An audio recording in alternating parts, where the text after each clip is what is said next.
Gandang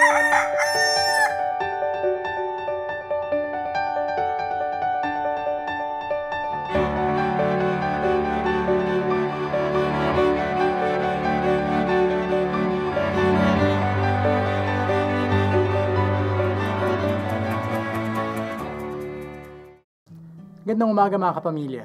Magkapet pandasal po muna tayo. Sadyang malupit ang hagupit ng Super Typhoon Yolanda.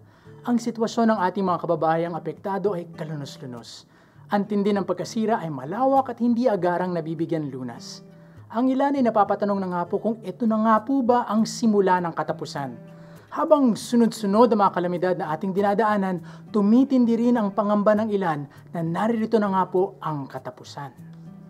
Subalit paalaala nga po ng aking kaibigang si Brother Rico Adapon, wala po tayong dapat ikatakot kung sakali mang dumating na nga ang wakas.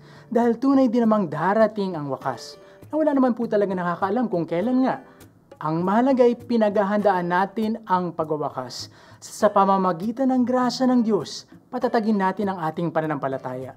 Manalig sa Diyos at magtiwala. Isabuhay ang kanyang diwa ng pagmamahal.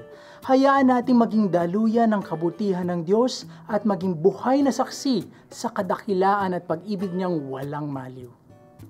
Kung kaya't sa kabila ng pagkalugmok sa pagdurusa ngayon, manatiling kumakapit sa pag-asang hatid ng ating Diyos at hayaan ang kanyang pag-asa ang magbigay sa atin ng lakas upang muling bumangon.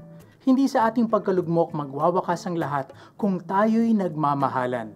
Sa awa ng Diyos, may babangon po natin ang ating kapwa. Babangon po tayo bilang isang bansa. Sa kanyang pagmamahal, ibabangon po tayo ng ating Diyos.